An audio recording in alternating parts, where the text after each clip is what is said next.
दोस्तों, आपने अक्सर सुना होगा कि भारत एक युवा राष्ट्र है जिसकी ज्यादातर पॉपुलेशन अभी यंग ब्रैकेट में है। और ऐसा हो भी क्यों ना।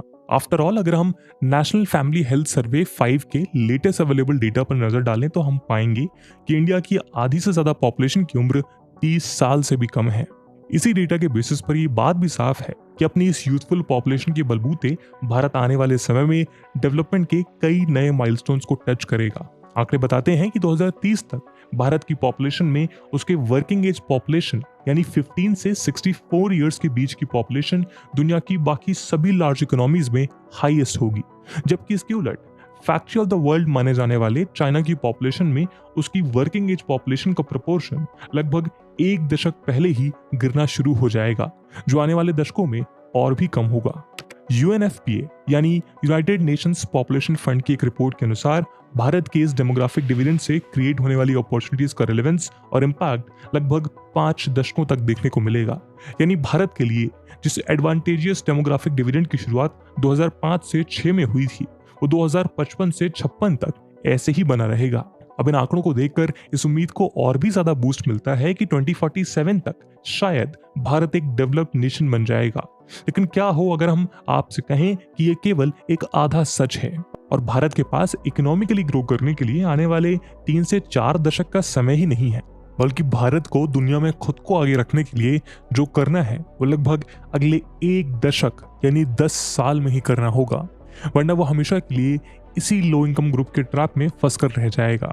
जी हाँ, world's largest and youthful workforce और डेमोग्राफिक डिविडेंड जैसे कॉन्सेप्ट्स के बीच जो एक बात कोई नहीं कर रहा वो है मीडियन एज पॉपुलेशन की, जो भारत और उसके ग्रोइंग पोटेंशियल के बीच किसी अलार्म क्लॉक की तरह खड़ी है, जिसके चलते भारत का मुकाबला किसी और से नहीं बल्कि खुद वक्त से है, जो उसके हाथों से फिसलता जा रहा है। तो क्या है ये मीडियन एज का कॉन्सेप्ट और ऐसा क्यों कहा जा रहा है कि यदि भारत ने इसे इग्नोर किया तो शायद वो कभी भी डेवलपिंग नेशन के टैग से आगे नहीं बढ़ पाएगा। आइए आज हम अपने वीडियो में इसी विषय पर चर्चा करते हैं। इस वीडियो की इंपॉर्टेंस यूपीएससी प्रीलिम्स और मेंस के जीएस पेपर 3 के इंडियन इकोनॉमी सेक्शन के लिहाज से काफी इंपॉर्टेंट है। इसके बारे में हम वीडियो के अंत में और भी बात करेंगे, पर फिलहाल के लिए अपने डिस्कशन को हम आगे बढ़ाते हैं। दोस्तों, मीडियन एज के कॉन्सेप्ट को समझने से पहले हम मैथ्स के 2 कंफ्यूजिंग कॉन्सेप्ट्स को समझते हैं, जिनमें पहला है मीन या एवरेज और दूसरा है मीडियन। अब इन दोनों कॉन्सेप्ट्स को हम एक एग्जांपल से समझेंगे। मान लीजिए अमित नाम के एक लड़के की ज्वाइंट फैमिली में टोटल 7 लोग हैं। 75 ईयर्स के दादाजी, 71 ईयर्स की दादी जी, 50 ईयर्स के पापा, 48 ईयर्स की मम्मी, 25 ईयर्स का अमित का बड़ा भाई, 21 ईयर्स का खुद अमित और 19 ईयर्स की अमित की छोटी बहन। यदि हम आपसे अमित की फैमिली की एवरेज एज पूछे तो आप इस परिवार के इन सभी 7 मेंबर्स की टोटल एज को फैमिली के टोटल मेंबर से डिवाइड करके एवरेज एज निकाल सकते हैं, जो यहाँ पर लगभग 44 ईयर्स होती है। लेकिन अगर हम इसके उलट अमित के परिवार की मीडियन एज की बात करें तो वो यहाँ 48 ईयर्स होगी। ऐसा इसलिए क्योंकि यहाँ अमित के परिवार में अमित की मम्मी, जो कि यहाँ मीडियन पोजीशन पे हैं, उनसे बड़े टोटल 3 मेंबर्स हैं और इसी तरह उनसे छोटे भी 3 ही मेंबर्स हैं। ऐसे में अमित के परिवार की मीडियन एज अमित की मम्मी की एज के बराबर हो जाती है, यानी 48। तो अगर इसे हम कंक्लूड करें तो मीडियन एज पॉपुलेशन का एक मिड पॉइंट होता है और इस मिड पॉइंट एज से 50% पॉपुलेशन की एज कम होती है और 50% की ज्यादा। इसी तरह जब हम भारत की मीडियन एज पर गौर करते हैं तो हमें चौंकने वाले आंकड़े देखने को मिलते हैं, जहां एक और वर्ल्ड पॉपुलेशन प्रोस्पेक्ट्स की रिपोर्ट के बेसिस पर यह बात कही जा रही है कि आज भारत 28.2 ईयर्स की मीडियन एज के साथ दुनिया के यंगेस्ट नेशंस में से एक है। यानी भारत की आधी आबादी 28.2 ईयर्स की एज से कम है। यानी आज जो हमारा भारत 28.2 की मीडियन एज के साथ अपने यूथफुल स्टेज में खड़ा है, वो 2036 तक 2036 तक 38.2 ईयर्स की एक ऑब्वियसली लेस यूथफुल एज में पहुंच चुका होगा। हालांकि भारत अपने प्राइम कॉम्पिटिटर चाइना से लगभग 10 साल यंगर है। तो वहीं दूसरी ओर डेटा प्रोजेक्शन के बेसिस पर यह बात भी कही जा रही है कि 2036 तक इंडियन पॉपुलेशन भी इस यूथफुल स्टेज से आगे बढ़ चुकी होगी। बल्कि जहां 2011 में इंडियन पॉपुलेशन में 24 इयर्स या उससे कम एज का प्रोपोर्शन 50% से ज्यादा था, वहीं 2036 तक ये गिरकर 34.7% पहुंच जाएगा। यही नहीं, पॉपुलेशन में ओल्डर पर्सन का प्रोपोर्शन भी 2011 के 8.4% के लेवल से बढ़कर 2036 तक 15% हो जाएगा। यही कारण है कि अगर हम एक रिपोर्ट के प्रोजेक्शंस पर गौर करें तो हम पाएंगे कि 2035 तक इंडिया की मीडियन पॉपुलेशन 38.5 ईयर्स तक पहुंच जाएगी। यानी उस समय इंडिया की आधी पॉपुलेशन की उम्र 38.5 ईयर्स से भी ज्यादा होगी। इसी तरह ऑफिशियल पॉपुलेशन प्रोजेक्शन रिपोर्ट के अनुसार ये अनुमान लगाए जा रहे हैं कि भारत के 13 लार्ज और इंडस्ट्रियलाइज स्टेट्स जैसे महाराष्ट्र, तमिलनाडु, पंजाब और आंध्र प्रदेश की मीडियन एज नेशनल एवरेज से भी कहीं ज्यादा होगी। जहां मिनिस्ट्री ऑफ हेल्थ की टेक्निकल कमिटी की पॉपुलेशन प्रोजेक्शन रिपोर्ट के डेटा से पता चलता है कि 2036 तक तमिलनाडु की मीडियन एज 40.5 ईयर्स, केरला और महाराष्ट्र की 39.6, हिमाचल प्रदेश की 39.5, पंजाब की 38.9 और वहीं वेस्ट बंगाल की 38.8 ईयर्स हो जाएगी। अब अगर इसके पीछे के कारणों की बात की जाए तो जाहिर है कि जैसे जैसे एक इकोनॉमी डेवलपमेंट की ओर बढ़ती है, साथ ही उसमें एजुकेशन, फैमिली प्लानिंग से रिलेटेड अवेयरनेस और विमेन के वर्कफोर्स में पार्टिसिपेशन का ग्राफ ऊपर जाता है। तो ऐसे में बर्थ रेट अपने आप कम होने लगता है और बिल्कुल ऐसा ही कुछ हमें भारत में भी देखने को मिल रहा है। जहां अगर हम इंडिया के टोटल फर्टिलिटी रेट की बात करें तो ये 1970 में 5.8 था, यानी एक महिला अपने लाइफ टाइम में औसतन 5.8 बच्चों को जन्म दे रही थी। लेकिन वहीं अगर हम नेशनल फैमिली हेल्थ सर्वे 5 की लेटेस्ट रिपोर्ट को देखें तो इंडिया में टोटल फर्टिलिटी रेट 2 है, जो कि अब 2.1 के रिप्लेसमेंट लेवल फर्टिलिटी से भी नीचे जा चुका है। अब शायद आपके मन में ये सवाल उठ रहा होगा कि ये 2.1 का रिप्लेसमेंट फर्टिलिटी लेवल क्या है। दोस्तों, ये वो statistically calculated average number of children हैं जिन्हें यदि हर विमेन अपने रिप्रोडक्टिव लाइफ टाइम में बर्थ दे और इसमें माइग्रेशन से पड़ने वाले इफेक्ट को कंसीडर ना किया जाए तो पॉपुलेशन एक जनरेशन से दूसरी जनरेशन के बीच हमेशा कांस्टेंट रहेगी। हालांकि टीएफआर के स्टेट वाइज डेटा में हमें कुछ वेरिएशन जरूर देखने को मिलते हैं। जहां सिक्किम में ये सबसे कम 1.1 है तो वहीं बिहार में ये अभी भी 3 है। लेकिन फिर भी नेशनल लेवल के क्यूमुलेटिव डेटा से इससे साफ पता चलता है कि भारत में तेजी से गिरती टोटल फर्टिलिटी रेट ये शो करती है कि पॉपुलेशन बढ़ने की रफ्तार में खासी कमी आ रही है और इसी वजह से इंडिया में मीडियन एज न केवल बढ़ती जा रही है बल्कि आने वाले समय में ये और तेजी से बढ़ेगी। लेकिन अब आप शायद सोच रहे होंगे कि इसमें अलार्मिंग क्या है। आखिर आने वाले 10 सालों में भारत की मीडियन एज 38.5 ईयर्स हो भी गई तो क्या बड़ी बात है। आफ्टर ऑल डेमोग्राफी और इकोनॉमिक पैरामीटर्स के according commonly accepted working age population तो 64 ईयर्स तक होती है ना।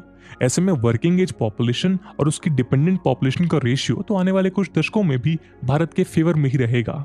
अब जैसे कि यूनाइटेड नेशंस पॉपुलेशन फंड के प्रोजेक्शन के अकॉर्डिंग इंडिया की करंट पॉपुलेशन में 65 प्लस ईयर्स का जो प्रोपोर्शन अभी 7% पर है, उसके 2050 तक 20% तक पहुंचने के चांसेस हैं, जबकि 2100 तक शायद वो 30% के मार्क को टच करेगा और तब तक तो इंडिया डेवलप हो ही जाएगा। तो फिर अगर इंडिया की मीडियन एज आने वाले 10 सालों में 38 के आंकड़े को पार कर भी गई तो ऐसी कौन सी बड़ी बात है।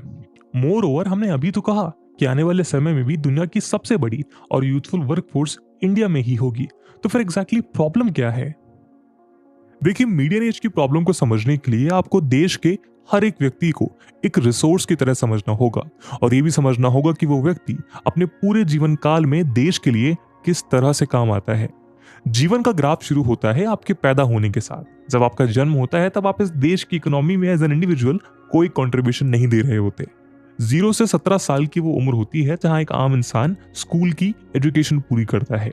17 से 22 इयर्स की एज में एक इंडिविजुअल अपने करियर को शेप देने के लिए एकेडमिक और नॉन एकेडमिक लेवल पे सिंसियर और सीरियस एफर्ट्स देने शुरू करता है, डिपेंडिंग अपॉन कि वो किस प्रोफेशन को लेकर इंटरेस्टेड है। और 22 साल तक की इस एज में आप जनरली देश के रिसोर्सेज को यूज कर रहे होते हैं। 25 से 30 की वो उम्र होती है जो किसी के भी करियर के लॉन्च पैड की तरह होती है। इसमें आप अपने करियर चॉइसेस को लेकर क्लियर होने लग जाते हैं, आप अर्न करना स्टार्ट कर देते हैं और देश की इकोनॉमी में आपका कंट्रीब्यूशन जनरली इसी एज से स्टार्ट होता है। 27 से 35 या कहें 30 से 35 ये जनरली वो एज होती है जब एक इंसान ग्रोथ सीख कर रहा होता है, उसने अपने करियर के बेसिक पड़ाव को पार कर लिया होता है और वो बेहतर सैलरी, इनकम स्ट्रीम और एंटरप्रेन्योरशिप की तरफ अपने बेस्ट एफर्ट्स डाल रहा होता है।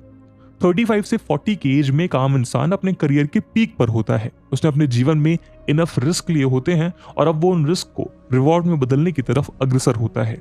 40 to 60 ये वो एज ब्रैकेट होता है जहां आप रिस्क थोड़े कम लेते हो, अपनी फैमिली स्टेबिलिटी और सेविंग्स की तरफ ज्यादा ध्यान लगाते हो। आपके अंदर की वो फायर अपने यूथ के कंपैरिजन में थोड़ी कम होती है और कई लोग अपने रिटायरमेंट की प्लानिंग भी इसी एज में पूरी कर लेते हैं। पोस्ट 60, इस उम्र में एक आम इंसान अपनी लाइफ को आराम के साथ अपनी फैमिली के साथ जीना चाहेगा। कुछ पॉसिबल मेडिकल इश्यूज भी इमर्ज होने लगेंगे और एज अ रिसोर्स आपका देश की फायर पावर में कंट्रीब्यूशन कम होता जाएगा। अब इस पूरे ग्राफ में कुछ एक्सेप्शनल केसेस आपको जरूर देखने को मिलेंगे, लेकिन जीवन का सत्य यही है कि उम्र के एक पड़ाव में आपकी क्यूरियोसिटी, आपकी रिस्क टेकिंग एबिलिटी, शारीरिक ताकत और फायर पावर ज्यादा होती है। और भारत को भी अपनी मेजर पॉपुलेशन के उम्र के इस पड़ाव को यूज करना है, जहां उसे अपने ग्रोथ को फ्यूल करने के लिए अपने यूथ को इफेक्टिवली एक्सप्लॉइट करना है, जहां उसकी करंट यूथफुल जनरेशन को ही उसकी ग्रोथ के लिए ट्रेंड सेट करना है। और ऐसा करने के लिए उसके पास लगभग एक डिकेड का ही समय बचा हुआ है, क्योंकि एक बार उसकी मीडियन एज या मोस्ट पॉपुलेशन मिड 30s को क्रॉस कर गई तो फिर भारत की ट्रेन छूट जाएगी। इसे समझने के लिए हम एक बार फिर अमित की फैमिली की ओर चलते हैं। सोच कर देखिए, यदि अगले 10 सालों में अमित की फैमिली की मीडियन एज के नीचे के तीनों यंग मेंबर यानी 25 साल के अमित के बड़े भाई, 21 साल का अमित और 19 साल की अमित की छोटी बहन को यदि अच्छी एजुकेशन, एम्प्लॉयमेंट अपॉर्चुनिटीज या अपना बिजनेस सेटअप करने का राइट एनवायरनमेंट नहीं मिला, तो इस पूरी 7 मेंबर्स की फैमिली का फ्यूचर एक गहरे अंधेरे में हो सकता है। ऐसे में आने वाले 10 साल इस फैमिली के लिए बेहद क्रूशियल होंगे। दोस्तों, सेंटर की नेशनल यूथ पॉलिसी 2014 के अकॉर्डिंग 15 से 29 साल के बीच की पॉपुलेशन को ही यूथ कंसीडर किया जाता है। और अगर हम सोच कर देखें तो यूं तो सीखने और कुछ नया करने की कोई उम्र नहीं है, लेकिन 15 से 29 ईयर्स का यही वो यूथ है जो कि इकोनॉमी को इफेक्टिवली फ्यूल कर सकता है और देश की दिशा और दशा निर्धारित कर सकता है, क्योंकि इसी एज में मैक्सिमम स्किल्स और एजुकेशन अटेन करने के साथ साथ अपनी कैपेबिलिटीज और मार्केट डायनेमिक्स को देखते हुए करियर चॉइसेस सिलेक्ट करते हैं। जहां इस एज ब्रैकेट में हम एनर्जी में अपने पीक और फैमिली रिस्पॉन्सिबिलिटीज के मामले में मिनिमम लेवल पर होते हैं। यही कारण है कि देश में हो रहे किसी भी एडवांसमेंट या अपग्रेड को अडॉप्ट करने में यही जनरेशन सबसे आगे होती है, फिर वो चाहे कंटेंट क्रिएशन के नए फील्ड में एंटर होने का ट्रेंड हो या फिर एंटरप्रेन्योरशिप और स्टार्टअप का कल्चर। एक जमाने में इसी तरह इंडिया के यूथ ने आईटी के फील्ड में अपने पैर जमाने शुरू किए थे, जिसने आने वाले समय में फॉलोइंग जनरेशंस के लिए एग्जाम्पल सेट करके एक गेनफुल एम्प्लॉयमेंट और एंटरप्रेन्योरियल एंडेवर की नई राह दिखाई। यही कारण है कि आज भी इंडिया में इन दोनों ही राइजिंग फील्ड्स में इंडिया का यूथ ही रूल कर रहा है। ऐसे में इसी जनरेशन का पुश ही इंडियन इकोनॉमी को वो लॉन्च देगा जो वो अपने डेमोग्राफिक डिविडेंड के दम पर शायद आने वाले 2 से 3 दशक तक सस्टेनेबल रख पाए। क्योंकि अगर हम ministry of statistics and programme implementation की रिपोर्ट यूथ इन इंडिया पर नजर डालें तो उसके अकॉर्डिंग देश में 29 ईयर्स या उससे कम उम्र के यूथ का पॉपुलेशन में प्रपोर्शन 2036 तक गिरकर 42.9% आ जाएगा। दूसरी ओर इंडिया की गिरती पॉपुलेशन ग्रोथ रेट के बीच पॉपुलेशन प्रोजेक्शंस का ब्रेकअप ये बात भी डिपिक्ट करता है कि 2036 तक इंडिया की पॉपुलेशन में 0 से 14 इयर्स की एज ग्रुप के किड्स और भी ज्यादा कम हो जाएंगे। इसके चलते जहां 2036 में पॉपुलेशन में 15 से 29 इयर्स के बीच की यूथ का प्रोपोर्शन 22.7% और 0 से 14 इयर्स की एज के किड्स का प्रोपोर्शन महज 20% हो जाएगा। यानी आने वाले समय में इंडिया की वर्कफोर्स में यूथ का इनफ्लो डिक्रीज होते जाना है। ऐसे में भारत के लिए भी यही वो टाइम है जब हमें अपने यूथ को इफेक्टिवली इक्विप करने की जरूरत है। और अगर हमने ऐसा किया तो हम अपने टोटल वर्कफोर्स और डेमोग्राफिक डिविडेंड का सही फायदा उठा पाएंगे, क्योंकि उसका यही यूथ कन्वेंशनल वर्कफोर्स डेफिनेशन के अकॉर्डिंग 64 इयर्स की एज तक इंडियन इकोनॉमी को अपना इफेक्टिव सपोर्ट प्रोवाइड करता रहेगा। भारत के लिए ऐसा करना इसलिए भी जरूरी है क्योंकि भारत जैसे ह्यूज मार्केट को यदि अपनी डिमांड ड्रिवन और कंजम्पशन बेस्ड ग्रोथ को सेल्फ सस्टेन करना है तो उसे आने वाले समय में अपनी 1.5 बिलियन पॉपुलेशन की परचेजिंग पावर को और भी ज्यादा ग्रो करने की जरूरत है। वहीं अगर हम ग्लोबल लेवल पर देखें तो हम पाएंगे कि चाहे वो आयरलैंड में मिड 1990 से मिड 2000 तक चले सेल्टिक टाइगर ग्रोथ हो या फिर लास्ट सेंचुरी के सेकेंड हाफ में साउथ कोरिया, सिंगापुर, हांगकांग और ताइवान के रूप में 4 एशियन टाइगर्स का राइज हो, सभी को इन कंट्रीज के डेमोग्राफिक डिविडेंड ने ही फ्यूल किया था। इसी तरह लगभग भारत के साथ ही आजाद हुए चाइना की इकोनॉमी का भी बॉटम टू टॉप तक का सफर उसके इफेक्टिव डेमोग्राफिक मैनेजमेंट से ही पॉसिबल हो पाया है। और इसी यूथ को सही टाइम पर इक्विप करके ये इकोनॉमीज जो रिसेंट पास्ट में कहीं पिछड़ी नजर आती थी, वो आज पर कैपिटा इनकम और डेवलपमेंट के मामले में दुनिया के समृद्ध देशों के साथ खड़ी हैं। अब हो सकता है कि आप ये सोच रहे होंगे कि आखिर डेवलप्ड इकोनॉमीज का क्या, वहां भी तो मीडियन एज काफी ज्यादा है, जैसे कि जर्मनी की 47.8, जापान की 48.6, यूके की 40.6, फ्रांस की 41.7, कनाडा की 41.8। तो दोस्तों, ऐसा नहीं है कि इन इकोनॉमीज को अपनी बढ़ती मीडियन एज का कोई खामियाजा नहीं हुआ है। अब जैसे कि आज मेजर यूरोपियन इकोनॉमीज जैसे France, Germany, Italy consistently struggle कर रही हैं, और इसका मेजर रीजन है कि इन देशों की पॉपुलेशन का एक बड़ा हिस्सा अब उम्र दराज हो चुका है, और उस पॉपुलेशन के अंदर वो फायर नहीं बची जो देश में टेक, इनोवेशन और एंटरप्रेन्योरशिप को पुश करने के लिए चाहिए होती है। इसके अलावा इन कंट्रीज में एक सिग्निफिकेंट लैंग्वेज बैरियर भी एग्जिस्ट करता है, जिसकी वजह से ये गुड क्वालिटी ऑफ इमिग्रेंट्स को उस एक्सटेंट तक अट्रैक्ट नहीं कर पाए जिससे इनकी इकोनॉमी को लगातार बूस्ट मिलता रहे। इसके अलावा चाइना जैसा देश भी आज एक स्टैग्नेंट इकोनॉमी की कगार पे खड़ा है, क्योंकि उसने अपने आप को रिलेटिवली एक क्लोज्ड इकोनॉमी के तौर पे डेवलप किया, जिसकी वजह से शार्पली ड्रॉपिंग पॉपुलेशन और खुद को इमिग्रेंट्स के लिए एक बेटर प्लेस ना बना पाने की वजह से चाइना की इकोनॉमी आज एक ट्रिकी मोड़ पे खड़ी है। लेकिन अब अगर बात करें यूएसए की, तो वो इन सभी इकोनॉमीज में एक एक्सेप्शनल केस है, क्योंकि वो खुद को लैंड ऑफ इमिग्रेंट्स बनाने में सफल रहा, जिसकी वजह से वो अपनी वर्किंग पॉपुलेशन को लगभग 100 साल से इफेक्टिव रख पाया है। और यही यूथफुल इमिग्रेंट्स आगे भी यूएसए जैसी इकोनॉमीज के इंजन्स को फ्यूल करेंगे। लेकिन इसके उलट इंडिया एक डेवलपिंग कंट्री है। ऐसे में इकोनॉमिस्ट का सबसे बड़ा डर है कि इकोनॉमिक सेल्फ सस्टेनेंस और डेवलपमेंट अटेन करने से पहले कहीं इंडियन पॉपुलेशन बूढ़ी या लेस प्रोडक्टिव ना हो जाए, क्योंकि यदि इंडिया में भी वैसे ही हालात पैदा हुए जैसे भी चाइना में देखने को मिल रहे हैं, तो इंडिया के लिए बहुत बड़ी मुश्किलें पैदा हो जाएंगी और भारत का डेवलप्ड इकोनॉमी बनने का सपना ही रह जाएगा। क्योंकि आज की स्थिति में India can't afford to get old before getting rich. अब ऐसे में प्रश्न उठता है कि अब अगर भारत के पास केवल 1 दशक का समय बाकी है तो उसे क्या करना चाहिए। दोस्तों, आज भारत दुनिया की 5th लार्जेस्ट इकोनॉमी है। वहीं वर्ल्ड बैंक की माने तो न केवल भारत दुनिया की फास्टेस्ट ग्रोइंग मेजर इकोनॉमी है, बल्कि आने वाले सालों में भी भारत तेजी से आगे बढ़ता रहेगा। और इसी के दम पर ये कयास लगाए जा रहे हैं कि भारत जल्द ही दुनिया की 3rd लार्जेस्ट इकोनॉमी बन जाएगा। IMF का डेटा भी हमें ये बताता है कि अपनी करंट इकोनॉमिक ग्रोथ से 2027 तक इंडिया की GDP जापान और जर्मनी को पार कर देगी। लेकिन इस सब के बीच इंडिया के डेमोग्राफिक स्ट्रक्चर को देखते हुए इकोनॉमिक एक्सपर्ट्स ये बात प्रमुखता से सामने रख रहे हैं कि अगला 1 डिकेड उसके लिए मेक और ब्रेक सिचुएशन की तरह है। मगर भारत के लिए चिंता की बात यह है कि वो GDP ग्रोथ रेट के मामले में बीते 1 डिकेड से चाइना और वियतनाम से पीछे चल रहा है। इसका एक बड़ा कारण ये है कि भारत अपने यूथ के लिए गेनफुल एम्प्लॉयमेंट और एग्जिस्टिंग अपॉर्चुनिटीज के लिए अपने यूथ को तैयार कर पाने में कहीं ना कहीं फेल होता दिखाई देता है। भारत के लिए ऐसा करना इसलिए और भी जरूरी हो जाता है क्योंकि उसके सेकेंडरी सेक्टर में गेनफुल जॉब्स की कमी की वजह से ही इंडिया की 45% वर्कफोर्स एग्रीकल्चर सेक्टर की ओर रुख करने के लिए मजबूर है।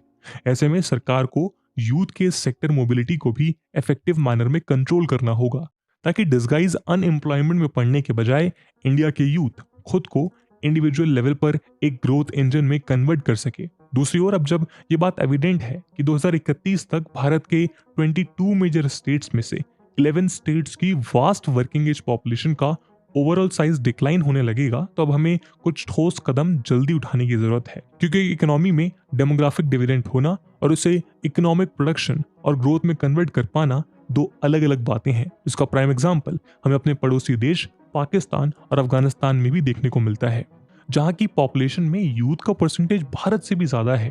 तभी जहां अफगानिस्तान की मीडियन एज महज 17 साल है, तो पाकिस्तान में ये 20.6 ईयर्स है। लेकिन इसका मतलब ये बिल्कुल भी नहीं है कि ये दोनों देश एक इकोनॉमिक ग्रोथ कर्व की ओर बढ़ रहे हैं। ऐसे में हमें अपनी यंगर जनरेशन को वैल्यूएबल और टेक्निकली रिच स्किल्स की ओर मोड़ने की जरूरत है, जिससे हम उन्हें 4th इंडस्ट्रियल रिवॉल्यूशन और एडवेंट ऑफ AI के बीच भी वैसे ही इक्विप कर पाएं जैसे हमने उन्हें IT के एडवेंट के समय किया था। आज जिस तरह आर्टिफिशियल इंटेलिजेंस के एडवेंट से मार्केट में जॉबलेस इकोनॉमी बिल्ड होने की आशंका जताई जा रही है, ऐसे में भारत जैसे पॉपुलस नेशन के लिए जरूरी है कि वो अपने यूथ को चेंजिंग टेक्नोलॉजी के बीच फ्यूचर प्रूफ बनाने के लिए ठोस कदम उठाए, जिससे न केवल भारत का यूथ इंडिया के इकोनॉमिक ग्रोथ में पार्टिसिपेट कर सके, बल्कि न्यू टेक्नोलॉजिकल प्रोसेसेस को एब्जॉर्ब करके खुद के लिए नए मौके तलाश सके। सिमिलरली गवर्नमेंट को health, education, vocational training, skills development में इफेक्टिव एक्सपेंडिचर को बढ़ाने के साथ साथ सस्टेनेबल जॉब क्रिएशन के लिए एप्रोप्रिएट लैंड और लेबर पॉलिसीज, गुड गवर्नेंस और ईज ऑफ डूइंग बिजनेस को भी इंश्योर करना होगा, ताकि देश की younger generation conventional job profiles के साथ, इनोवेटिव अप्रोच के साथ एंटरप्रेन्योरशिप और टेक लेड डेवलपमेंट की दिशा में आगे बढ़ सके। ऐसे में भारत को अनस्किल्ड या चीप लेबर की ओर फोकस करने के बजाय technology intensive led labour create करने की दिशा में आगे बढ़ना होगा। भारत के लिए करना इसलिए भी बेनिफिशियल है क्योंकि उसके पास स्टेम यानी साइंस, टेक्नोलॉजी, इंजीनियरिंग और मैथमेटिक्स बैकग्राउंड की एक ह्यूज वर्कफोर्स ऑलरेडी रेडी है।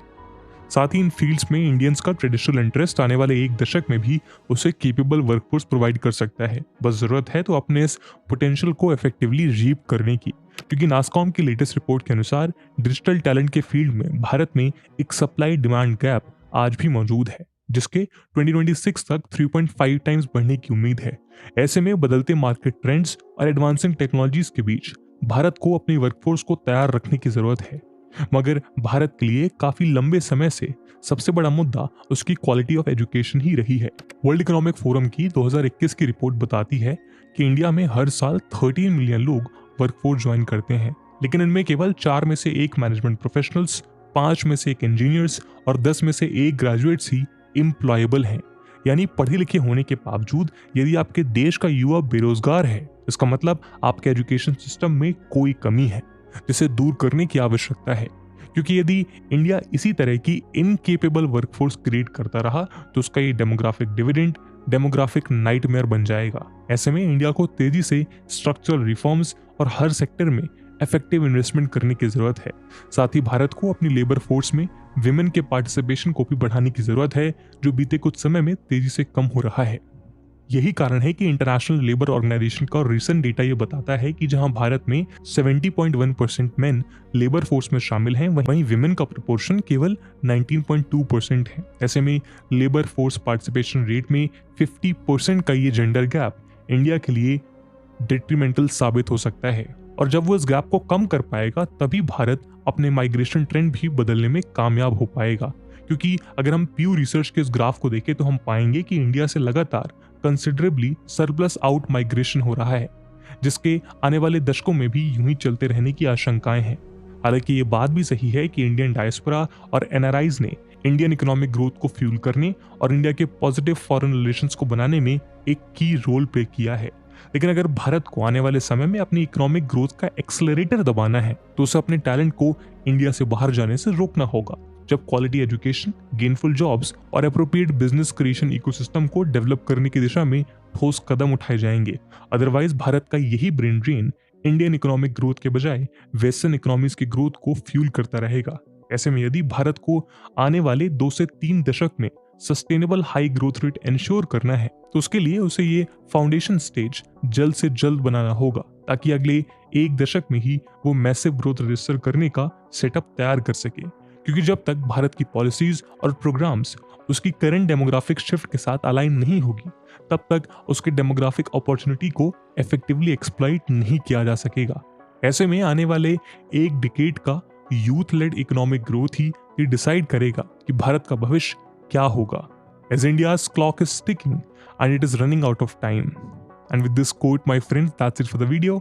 इस वीडियो की इंपॉर्टेंस यूपीएससी मेंस में देखते हुए एक सवाल हम आपके लिए छोड़कर जा रहे हैं, जिसको आपको कमेंट सेक्शन में आंसर करना है। The question is, India's demographic dividend can turn into a demographic disaster.